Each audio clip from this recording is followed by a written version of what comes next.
Bem-vindos, pessoal, a mais um Área Bitcoin Podcast. Eu sou a Cacá, comigo está a Carol, nós somos as fundadoras da Área Bitcoin, uma escola onde você aprende tudo sobre Bitcoin, acompanha as últimas notícias. E hoje o nosso podcast, o nosso papo aqui é sobre o Clarity Act, ou Digital Asset Market Clarity. O que é isso, né? O projeto de lei aí, um dos mais importantes de regulação de criptoativos, estou fazendo aqui um entre aspas, né? Vocês já vão entender por quê, nos Estados Unidos. E ele criou um marco regulatório para o mercado de ativos digitais. A gente vai falar sobre isso porque na última semana e nos últimos dias foi o assunto mais comentado. Inclusive teve entrevista do Trump aí falando para a galera esperar aí valores altos, né, de Bitcoin aí para o segundo semestre, muito provavelmente por conta dessa lei aí que deve passar muito em breve lá nos Estados Unidos e que tende a mudar aí o mercado como um todo. E a gente vai explicar para você nesse podcast o que isso significa, o que muda a partir dessa nova lei, se ela realmente for aprovada, se ela passar. Carol, tudo bem? Tudo bem, Cacá? E aí, faz tempo que a gente não grava podcast, né? Bora retomar aí. Que bom que saiu uma notícia, porque até então tava tudo meio água de poço, a galera esperando há muito tempo tanto o Clarity Act quanto a reserva estratégica, uma coisa meio que depende da outra, a gente vai falar sobre isso também. Mas essa é a grande notícia aí da semana, dos acontecimentos que aconteceu, muito voltado para o mundo Fiat também, né? Mais do que para o Bitcoin. Eu acho que esse é um ponto importante de a gente começar abordando. Bom, primeira coisa, Carol, o que é? Vamos explicar melhor no detalhe o que é essa Clarity Act. Na verdade, isso não é uma grande novidade, isso já vem rolando desde o ano passado, né? O governo Trump, ele prometeu regularizar o mercado de cripto, prometeu colocar Bitcoin no tesouro, prometeu muita coisa, né? E pouca coisa andou. E agora veio essa notícia aí dessa lei que está passando agora aí pelo Senado, que é o Clarity Act. Então, vamos explicar no detalhe o que é, no fim das contas, esse projeto de lei. A gente já volta com o Área Bitcoin Podcast. Comprar Bitcoin regularmente faz parte da rotina de todo Bitcoiner, mas muitas plataformas têm taxas altas ou não facilitam a nossa vida. Na Bipa, você consegue programar compras automáticas de Bitcoin mensais, diárias, semanais ou até de hora em hora. E ainda tem taxa zero a partir da segunda compra no mensal ou semanal. Ainda não tem uma conta na Bipa? É só clicar no link da Bipa aqui na descrição, baixar o aplicativo e abrir a sua conta usando o código Área Bitcoin. Com o nosso código, na sua primeira compra acima de R$100, você ganha R$5 em Bitcoin. Bora fazer DCA e acumular satoshis. Se você já entendeu que lugar de Bitcoin é na sua carteira, o próximo passo é parar de depender de uma única chave e criar a sua multisig. Hoje em dia existem muitas formas de fazer isso e a Casa te ajuda a criar multisigs em que o seu Bitcoin fica num cofre que precisa de mais de uma assinatura para poder mover fundos. Então, se o seu celular some, se a hardware quebra, se você perder a sua seed ou alguém te pegar num assalto, você não perde os seus Bitcoin. É simples de usar, sem KYC, e tem também a opção de configurar a herança com a sua multisig. Para começar, é só baixar o app da Casa, criar sua conta em casa.io. Você garante o desconto de 10% também clicando no link aqui na descrição. É só escolher o seu plano, aplicar o cupom Área Bitcoin, criar o seu setup multisig e começar a amplificar a segurança da sua carteira. E voltamos ao Área Bitcoin Podcast. Vamos pegar então pelo termo, né? Clarity Act, Ato de Clareza. Por que eles escolheram esse nome? Porque até, enfim, 2023, até enquanto... como é que era o nome daquele cara que estava na SEC? O Gary Gensler. Gary, isso. Até a época que o Gary Gensler estava na SEC, ele era conhecido, principalmente pela galera cripto shitcoiner, por perseguir projetos e processar eles por, enfim, serem centralizados, promoverem golpes e fraudes. Um pouco, ele tinha razão, porque de fato muitos desses projetos tinha fundador, fazia pump and dump e roubava os usuários com esses lançamentos e ICOs. Por outro lado, não existia uma clareza. Então, qual que é a regra? Qual que é a lei que exchanges, que protocolos DeFi, que, enfim, para fazer um ICO da vida, esses projetos tinham que seguir? Então, não tinha uma lei. O Gary Gensler estava se apoiando nas leis que existiam até então. E é por isso que se chama Clarity Act. É um ato de clareza, o governo americano tentando deixar tudo às claras e esclarecer como que vai regular o setor. Então, isso é super interessante a gente pontuar e diferenciar que essa é uma lei estatal, governo americano, que influencia o mundo inteiro, como que o mundo inteiro vai também regular. E a gente vai falar sobre isso depois, não quero atrapalhar os argumentos, mas tem um impacto global. Mas principalmente, e por que se comemora tanto, né? porque ajuda o sistema Fiat, os projetos e as empresas centralizadas a saberem quais regras elas vão seguir. Para o Bitcoin, que é o protocolo descentralizado, que não precisa de governo nenhum, né, que não atende às leis Fiat, o Bitcoin, para ele não muda nada, para o protocolo não muda nada. O que muda, na verdade, é para as exchanges e para empresas que prestam serviços de intermediação. E eu acho que isso é super importante. Eles até tentam regular os protocolos de shitcoin, a gente vai entrar nesse ponto, mas é importante dizer que, tipo, o Clarity Act, ele não muda nada do Bitcoin. Ele, na verdade, só esclarece as regras Fiat, as leis Fiat que as empresas vão seguir. E é por isso que existe tanta comemoração. Especialmente o Saylor, né? Ele até colocou que isso é um divisor de águas aí, finalmente votação e possivelmente aprovação dessa lei, porque ETFs vão ter muito mais segurança, empresas vão ter mais segurança de colocar nos seus tesouros, existe a tranquilidade de que, bom, então os Estados Unidos não vai proibir Bitcoin, não vai proibir esse mercado, não vai sufocar as empresas, né? Como foi no passado, que foi conhecida a Choke Point Regulation, né? Que tentavam estrangular o mercado e as exchanges de oferecerem, enfim, um monte de projetos e protocolos. Então, por isso que o mercado e as empresas veem como algo positivo, porque esse é o primeiro pontapé para regular o mercado Fiat, ou seja, empresas, ETFs, fundos que querem acumular Bitcoin e tesourarias começam a ter algumas garantias do próprio sistema Fiat de que eles podem fazer isso. E, inclusive, dá base também para o governo americano criar sua reserva estratégica. Por quê? Posso seguir adiante ou tu quer comentar alguma coisa sobre o que eu falei até agora? Porque eu vou seguindo. Eu quero que tu segure isso e a gente vai falar. Vou anotar aqui, ó, reserva estratégica, tá? Eu acho que esse é um ponto bem importante, estratégica, para a gente falar, tá? Mas antes disso, a gente está aqui no ponto do que é essa Clarity Act. Tá. Eu separei alguns pontos aqui. Vai lá, então. Tá. Se voltar ao complemento.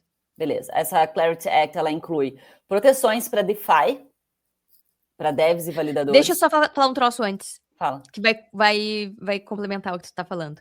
Okay. Então, esse Clarity Act, ele divide o setor em dois grandes responsáveis, né? Uhum. Então, a SEC, que seria a nossa CVM, que é responsável pelos valores mobiliários, né? É quem vai cuidar dos tokens, os contratos, das vendas iniciais, das emissões de novos tokens, de novos protocolos, inclusive. Uhum. E a CFTC vai cuidar das commodities. Então, é engraçado ver a regulação tentando determinar em que ponto acontece a descentralização. Essa lei, para mim, ela começa a tentar coisas demais, sabe? Tá presumindo demais que vai conseguir determinar isso. Que nem às vezes eu falo pra IA, pro chat GPT, você está presumindo demais, você está achando muita coisa, vamos parar aqui e começa a ver o que eu te pedi de verdade. E aí, para mim, essa lei, ela tá presumindo demais, porque a CFTC, ela vai regular as commodities digitais e vai conduzir os protocolos iniciais, que recém são lançados, até eles se tornarem uma blockchain madura e descentralizada. E aí colocam, inclusive, Bitcoin e Ethereum meio que lado a lado, sabe? Dizendo que eles têm a capacidade de determinar quando uma blockchain de fato é descentralizada. Só que se isso é determinado por uma CFTC e tudo aquilo que a gente já falou aqui há vários episódios, vários conteúdos, vários vídeos de que a descentralização ela não tem esse momento, né? Tipo, de uma entidade dizendo quando descentralizou, e principalmente se tem roadmap, se tem desenvolvedores estabelecendo qual a próxima atualização, ou de alguma forma se envolvendo no protocolo, ou conseguindo ter grande parte das moedas quando Proof of Stake não é descentralizada. Então, aqui já tem um erro crasso, que é, bom, tá misturando várias coisas com Bitcoin, mas também para eles terem poder de decisão sobre os protocolos. Eu acho que esse é o centro dessa análise sobre essa determinação de papéis, porque em algum momento a SEC estava tentando regular e punir alguns protocolos de shitcoin no passado, e agora é jogado para a CFTC e esses papéis ficam mais estabelecidos. Então, para a galera, como tu ia falar agora, né, de DeFi, de outros protocolos, quem que vai regular eles? Quem vai estabelecer as regras?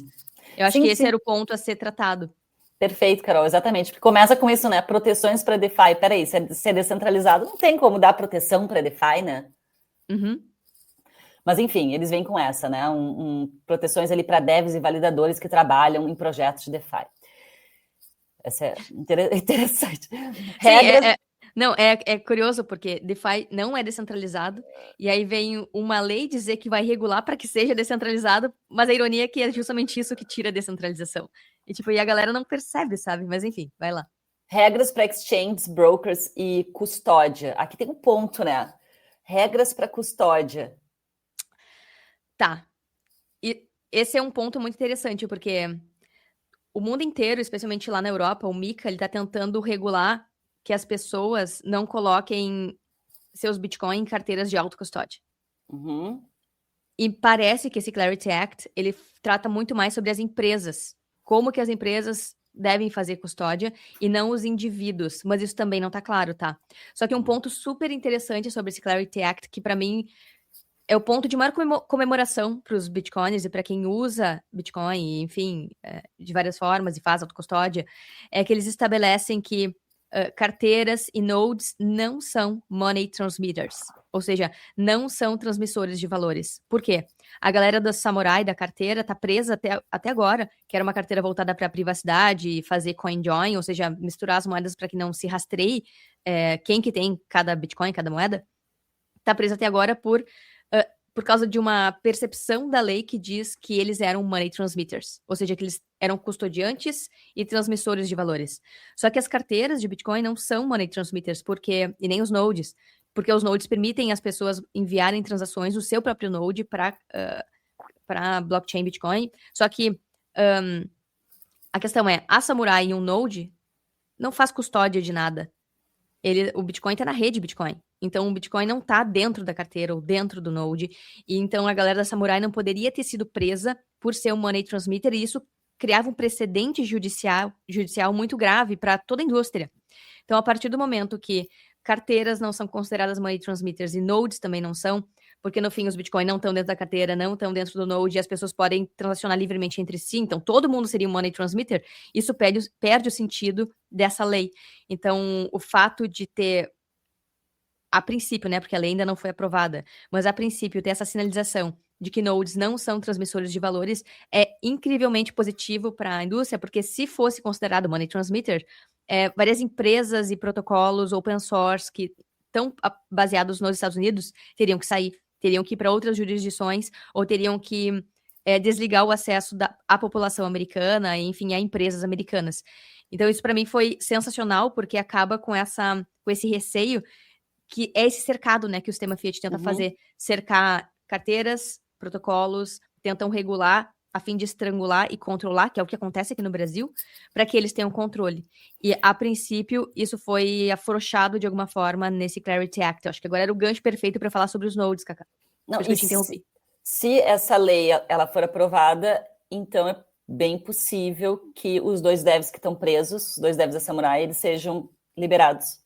Possivelmente. Apoiado nessa nova lei, dizendo que eles não eram money transmitters, não... Porque qual que foi a acusação deles? Eles foram presos porque eles provocaram o sistema. Eles ali na guerra da Rússia e Ucrânia, eles falaram algo assim, tá? Que czars russos usem a Samurai Wallet porque ninguém consegue identificar vocês. Só que eles falaram meio que tirando sarro do quão poderoso é a ferramenta que eles criaram, e de alguma forma sim. Só que aí o governo americano, ele não vai atacar a Samurai em si, né? Ou o protocolo conseguiram tirar o site do ar. Mas o que eles fizeram é atacar os desenvolvedores. E esse é o receio da indústria, que quem desenvolve ferramentas de liberdade seja atacado pelo sistema, seja preso. Por isso que existe tanto dev e pessoas construindo Bitcoin que são anônimas, né? Ao criar essas ferramentas disruptivas, elas não se tornem alvos do próprio sistema perseguindo elas. Então, por isso que é tão positivo. Tira esse alvo das costas dos desenvolvedores por criar essas ferramentas que, enfim, trazem mais liberdade para as pessoas.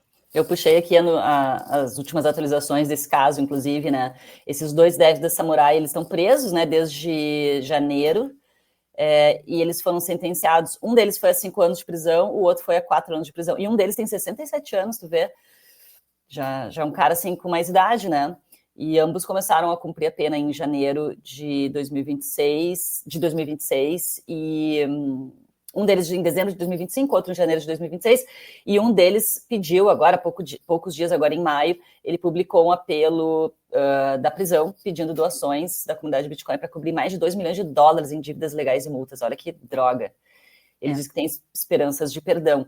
E o DOGE, né, o departamento ali, do Estado americano, alegou que o serviço deles, né, o Whirlpool, o mixer de privacidade da Samurai, lavou mais de 237 milhões de dólares envolvido, enfim, com drogas, darknet, hacks, etc. eles tiveram que entregar 6,3 milhões de dólares em taxas mais multa e, enfim. E por que eu acho que eles foram presos também? Porque existiam, na época, vários serviços de CoinJoin e Whirlpool e Mixer, né? Só que quando eles postaram que czars russos usem a Samurai, ele está dizendo que a ferramenta que ele criou é usada para contornar sanções, porque o governo americano tinha sancionado a Rússia na época. Então, está justamente provocando as ferramentas que o Estado e que o governo tanto tem de criar coerção financeira e está distorcendo isso para se vangloriar na internet, entende? Então, por uma baixa inteligência emocional, ele se tornou cúmplice de um crime internacional que seria contornar sanções americanas. Sim, ele acabou chamando a atenção também, né? Perfeito. Em resumo, é isso. Mas ele criou os argumentos para que apontassem para ele toda a coerção e as ferramentas Fiat de tentar censurar e coagir as ferramentas que existem hoje, né? Bom, então, por um lado, essa lei ela pode trazer uma coisa boa, que é permitir com que os devs trabalhem em ferramentas de privacidade sem serem culpados por isso. Talvez. Em teoria, vamos ver. Teoria. E por isso que eles falam que isso dá safe harbors, ou seja, dá proteção legal para os desenvolvedores. Tipo, a gente não vai perseguir vocês. Desde que esteja a nosso favor, tipo assim. Esse é o ponto. Isso é o que a lei não diz, né? Se eles estão facilitando essa abertura, significa que eles querem atrair os desenvolvedores para os Estados Unidos para se beneficiar também de algo que eles vão usar a seu favor. E aí entra justamente a base legal para a reserva estratégica. A gente vai ter que ir costurando todos os pontos, porque vai ser difícil seguir bonitinho, porque uma coisa se conecta com a outra, né?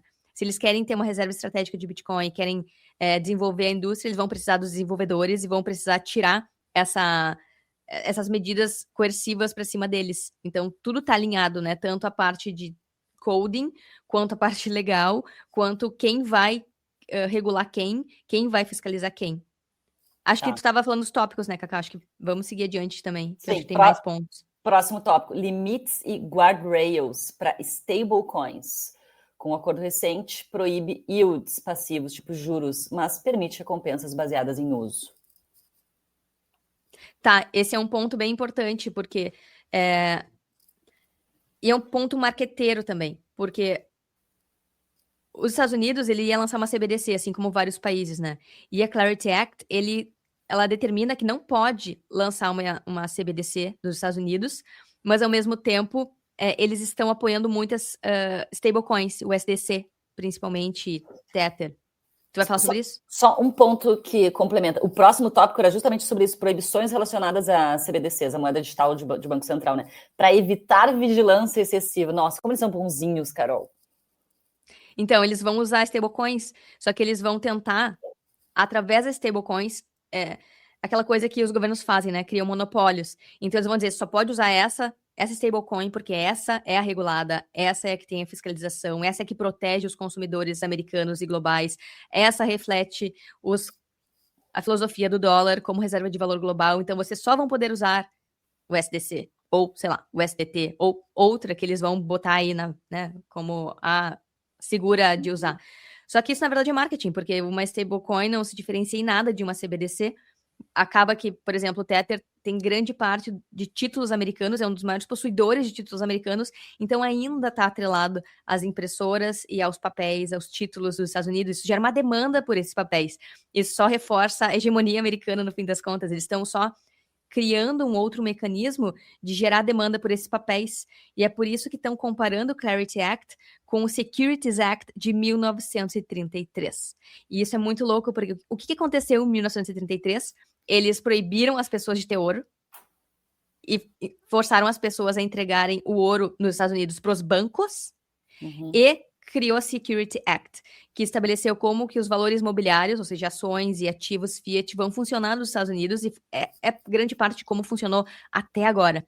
Então, olha como a gente está revivendo, de alguma forma, essa tentativa, assim como os Estados Unidos tentou centralizar o ouro em 1933 e conseguiu centralizar dentro dos bancos, está tentando também centralizar Bitcoin, toda essa indústria de shitcoins, dentro da estrutura americana, regulatória americana, e atrair para si, de novo, através da regulação, a demanda e não perder também a sua hegemonia global que já está, de alguma forma, sendo ameaçada por BRICS e contextos macro, que eu não vou trazer aqui, porque senão a gente vai sair do assunto, mas também tem essa outra face desse diamante, que é todo esses atos aí do governo americano, seja em falar com China essa semana, quanto em colocar o Clarity Act para frente como uma repaginação dessa tentativa de se manter e crescer como potência global, né, e não perder para outras fontes de poder que estão surgindo, né, como China, Rússia, Brasil, dentro do BRICS, dessa multipolarização, que é um dos argumentos de Ray Dalio que ameaça a hegemonia americana. Então eu vejo também esse Clarity Act como uma base legal para, se no passado o governo americano justificou a sua potência como tendo a maior reserva de ouro do mundo, agora ele tenta reposicionar como tendo a maior reserva e regulação de Bitcoin global. Cheguei, era nesse ponto que eu queria chegar, só que tinha que falar sobre tudo isso para conseguir contextualizar como essa lei também importa no sentido macro, né? E, de novo, como da base para a reserva estratégica, porque está em alinhamento com o Security Act de 1933. Doideira. Agora, uma coisa que eu queria comentar aqui sobre isso, né? Quando eles falam que eles têm proibições relacionadas à CBDC, né? Para evitar vigilância excessiva, eles dão uma de bonzinhos aqui, porque no sentido assim, a América é o país da liberdade, né? A gente não vai fazer como o BRICS, que vários países do BRICS têm uma CBDC. A gente não vai fazer isso, porque a gente não é um país da vigilância. Uhum. Só que, ao mesmo tempo, eles abraçam as stablecoins, que são super centralizadas e não muda nada no sentido do dólar físico ali, do dólar como já é, né, transacionado dentro dos bancos. Agora ele só vai mudar para uma stablecoin, que também tem uma empresa que tem, né, uma super centralização. Então, o que tu acha que eles querem com isso, Carol? Na verdade, troca 6 por meia dúzia, né? Qual que é a jogada que tu acha que tem com relação a adotar uma stablecoin que já existe e não criar uma? A gente já volta com o Área Bitcoin Podcast. Você está perdendo de ganhar Bitcoin. Com o cartão de crédito da BIPA, toda vez que você faz compras, você ganha cashback em Bitcoin na sua conta. A BIPA facilita você acumular de forma direta e ainda oferece 8 saques grátis por mês para sua própria custódia. Para ter um cartão desses, é só abrir uma conta na BIPA clicando no link aqui na descrição e seguir o passo a passo do aplicativo. E com o código AREABITCOIN, na sua primeira compra acima de R$100, você ainda ganha R$5 em Bitcoin. Aproveite para transformar suas compras do mês em satoshis e aumentar ainda mais o seu RODO.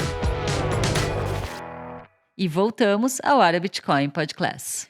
Eles não falam exatamente sobre qual vai ser o caminho, mas eu acho que tem a ver com o que eu falei antes, sobre criar esses monopólios, né? Eles estabelecem quem é o vencedor e quem é o perdedor, e através desses monopólios eles conseguem ter mais controle. Então eles proíbem quem não tá, ou regulam de forma mais restrita quem não é o escolhido, o perdedor, e eles dão todas as facilidades e liberdades para quem foi de fato escolhido. Aí pode ser o SDC, ou pode ser outra que eles vão criar, mas é justamente por controle, para poder ter uma ferramenta onde eles sabem como funciona, eles conseguem ver tudo por dentro, eles conseguem saber quanto de dólares vai ser emitido, eles podem conectar com o Banco Central, conectam com todas as instituições e conseguem ter total controle sobre a emissão, como vai funcionar, o quanto eles podem emitir de títulos ou não e recomprar através dessa emissora, dessas stablecoins.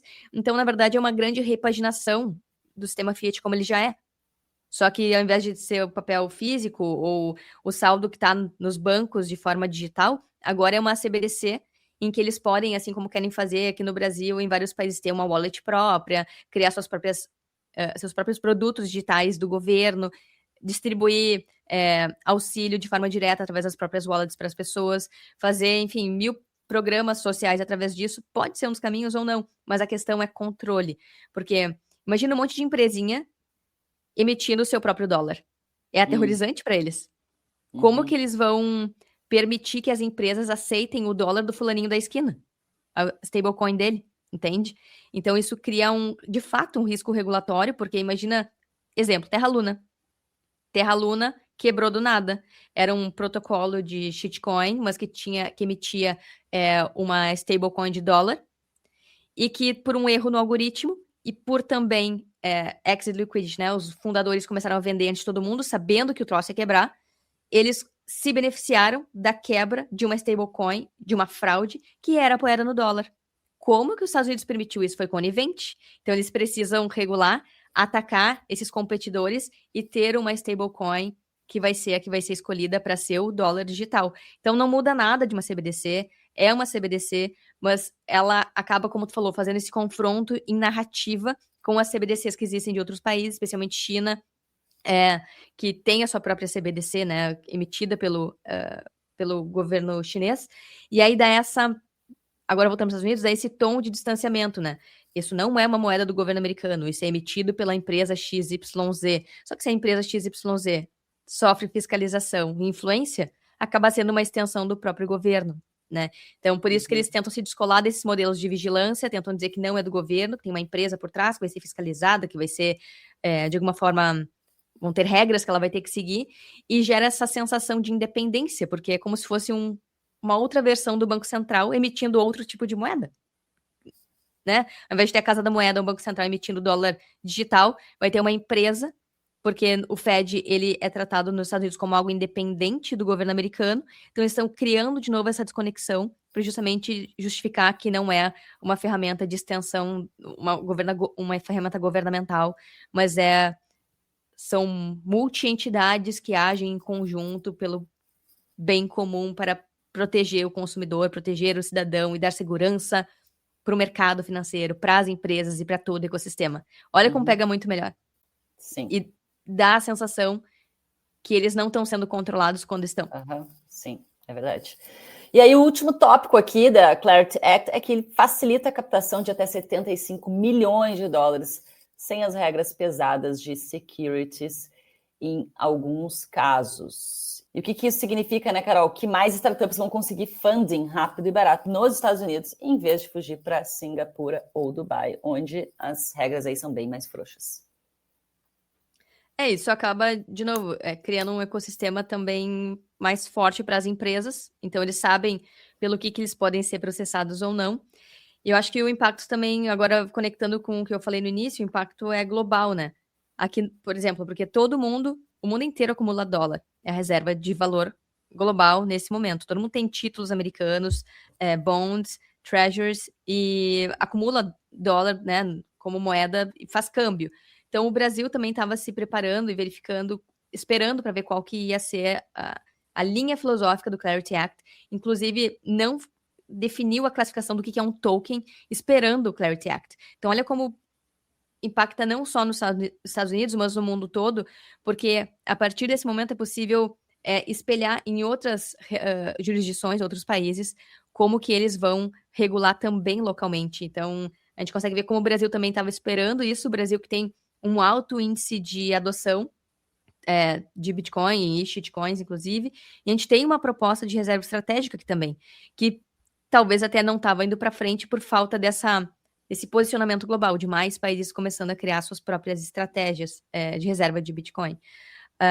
Eu acho que, no fim das contas, é positivo para as empresas, para o Bitcoin não muda nada, porque o Bitcoin segue as regras do próprio protocolo, mas acho que tende a dar, e aí é o que eu tô falando, né? As empresas conseguem mais funding, porque conseguem ter mais argumentos para captação de recursos, e também para mais empresas criar sua própria reserva, porque a gente tem que ver que para o mercado financeiro tradicional, o Bitcoin ainda era um bicho meio diferente de tudo, né? Porque é um ativo, é um dinheiro, não tem como governo nenhum controlar, ao mesmo tempo que as empresas e governos estão acumulando, e as pessoas estão acumulando.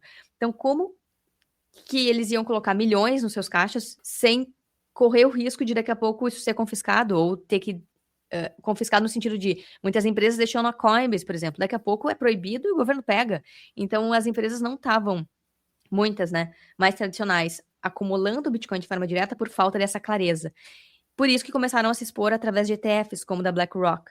Então, a gente começa a ver que, a partir dessa lei, pode ser que não fique tão dependente desses ETFs também.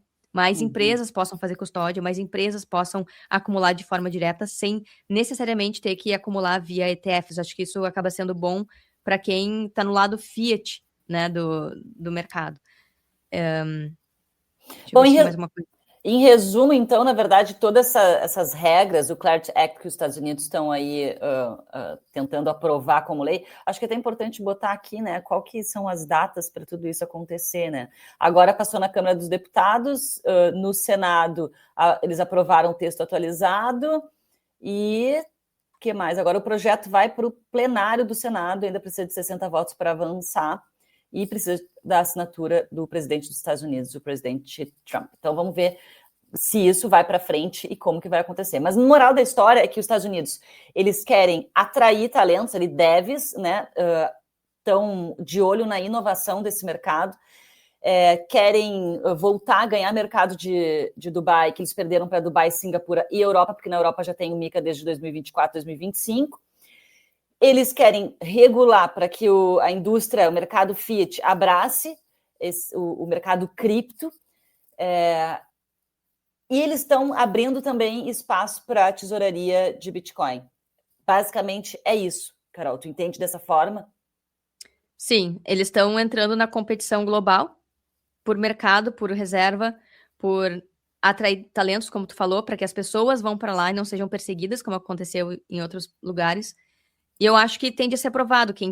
Porque tem apoio bipartidário, então esquerda e direita estão votando a favor do Clarity Act. Só quem não está apoiando é a tal da senadora Warren, que não quer que seja regulado, não quer que tenha abertura e quer que seja proibido. Ela vê... Peraí. Ela vê como isso É engraçado, porque toda lei, ela fala em proteção do consumidor, proteção das pessoas, contra a lavagem de dinheiro, para regulação. E ela diz que não, que essa lei vai facilitar a lavagem de dinheiro, que vai ser pior e que tudo mais. Mas ela sempre esteve contra, ela sempre quis a proibição e o estrangulamento da indústria. Então ela é que tá, enfim, não quer de jeito nenhum, quer que fique totalmente às margens, quer que seja algo de criminoso usar Bitcoin e, enfim, outras shitcoins, e que essa indústria seja totalmente abafada. Ela também não dá nenhuma solução para um mundo que está evoluindo nessa direção, né, da digitalização de tudo. Ela, na verdade, parece ser paga por um cartel bancário, que quer que tudo fique dentro dos bancos e que novas instituições não surjam. Isso só vai atrasar os Estados Unidos, porque a gente sabe que essa inovação, ela é inevitável. Já, não tem como transformar ovo frito em ovo de volta, né? Não tem como uncrack the eggs, não tem como mudar a realidade como ela é agora. Então, ela fica esperneando, mas não tem o que fazer. Quem não adotar vai ficar para trás, que é o que o Bitcoin tem feito e que a tecnologia tem feito há muito tempo. A gente vê isso com o IA, viu isso com a internet e tá vendo agora com o Bitcoin. É que apesar de ser uma lei bem shitcoiner, assim, acaba chancelando o Bitcoin também, né? É que eles precisam ser amplos. Porque ou eles regulam só Bitcoin e proíbem o resto, mas isso vai matar várias exchanges que estão nos Estados Unidos, ou eles são bem amplos, determinam quem vai regular o quê, e aí eles evitam essa passagem de security para commodity. Então eles estão dizendo, olha, isso até é bem louco ver sendo regulado. Eles dizem que quando for passar para commodity um protocolo, os desenvolvedores vão ter que abrir mão do controle das atualizações e liberar para o público poder opinar ou poder atualizar. Só que a maioria das foundations não faz isso. Eles querem controlar, eles querem centralizar. A gente viu isso, enfim, vários exemplos. E é por isso que eu acho que essa transição de security para commodity não vai acontecer. E não vai ser aprovado, eu acho que se eles forem tentar se meter nesse processo de transição. Mas é só para estar descrito, né? O que separa Bitcoin do resto. E como esses devs não vão abrir mão do controle, porque muitos criam justamente para se beneficiar do controle, para poder fazer pump and dump, X e liquidity. Então, essa linha que é traçada talvez deixe mais visível essa diferenciação. Então, no fim das contas, quem já entendeu Bitcoin não faz a menor diferença, porque já entendeu a diferença de Bitcoin e shitcoins, e quem usa Bitcoin de forma direta, não compra de plataformas centralizadas, também não faz a menor diferença, mas quem precisa, quem compra, e as empresas que estão nesse setor precisam dessa garantia de que não vão ser fechadas de uma hora para outra, que é o que a senadora Warren queria fazer. Fecha tudo, acaba com o mercado, proíbe tudo e deixa tudo com os bancos. Bom, então tu acha que isso vai ser aprovado? Essa lei provavelmente aí deve ser assinada muito em breve pelo presidente Trump e isso vai para frente. Vai, porque as empresas estão pedindo isso há muito tempo. A gente está vendo Kraken, a galera de mineração, as Riot, Hut 8, tudo pedindo clareza, porque alguns eram perseguidos e fechados ou tomam processo e outros não. Por que uns sim e outros não? Isso gera uma sensação de injustiça e de palhaçada.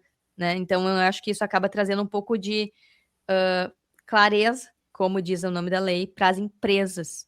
Porque o que o governo consegue atacar são as empresas, porque empresas são reguladas. Então, no fim das contas, elas precisam de alguma diretriz de como que elas vão ser reguladas, como que elas podem ser punidas ou não.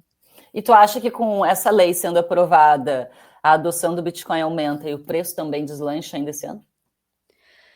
Do ponto de vista centralizado Fiat, sim. Porque é o que a gente falou o tempo todo. Mais empresas vão conseguir alocar mais grana, receber mais funding e colocar mais Bitcoin nas suas caixas, trazer mais devs, migrar de jurisdições mais coercivas para lá. Então, no fim, sim, para a gente entender o que isso significa, é só olhar para quando a China proibiu a mineração por lá. Grande parte dos mineradores foi para os Estados Unidos e lá ficou. Imagina se eles são super coercivos ou fechados e proíbem, sei lá, essa indústria ia sair de lá.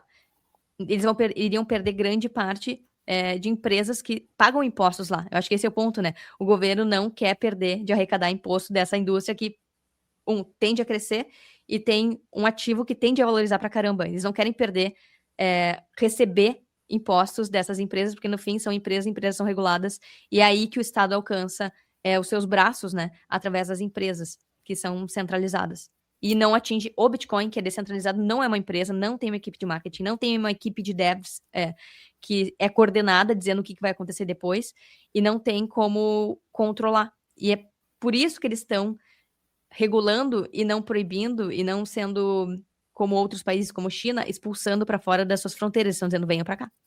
Aqui vocês vão ter espaço, vão ter recursos, vão ter liberdade, mas a gente conhece, né, o sistema Fiat, até quando? Pode ser que daqui 10, 20 anos, essa liberdade que eles estão oferecendo agora através do Clarity Act mude, caia por terra, como a gente já viu aqui no Brasil, né? Coloca uma lei, daqui a pouco tira a lei. A lei das blusinhas é o exemplo clássico que tá rolando agora, né? Coloca uma lei que tira imposto, daqui a pouco volta com a lei que bota imposto. É uma lei de clareza temporária. A gente sabe que governos, uma canetada muda tudo, mas faz parte do ethos Fiat, do ethos centralizado, do poder estatal, que muda as regras conforme convém. Então, por isso que Bitcoin é tão disruptivo, porque não depende justamente, não obedece a essas regras que mudam o tempo todo. Então, por mais que regule, vai regular as empresas e não o Bitcoin em si. Acho que essa diferenciação é crucial, porque muita gente vai dizer, viu só? Clarity Act regulou Bitcoin. Viu como Bitcoin é centralizado? Se Bitcoin obedece às leis americanas que vocês estão comemorando aí, é porque não é descentralizado coisa nenhuma. Só que essa pessoa não sabe diferenciar o que é regular as empresas e o que é tentar regular o protocolo, que nunca conseguiram e nem vão conseguir. Não sabe o que significa descentralização e não sabe exatamente como o Bitcoin funciona, como o protocolo Bitcoin funciona. E com isso, inclusive, convido quem está aqui assistindo, quer aprender, quer entender tudo que a gente está falando aqui e se aprofundar no Bitcoin. A gente tem uma plataforma com vários cursos, várias aulas. É só você acessar arabitcoin.com.br, lá você vai ter todas as informações. E aproveito para agradecer também os nossos apoiadores aqui do podcast, a Bipa. Se você quer um lugar para comprar Bitcoin, começar a acumular Bitcoin, a Bipa é um lugar super fácil para isso.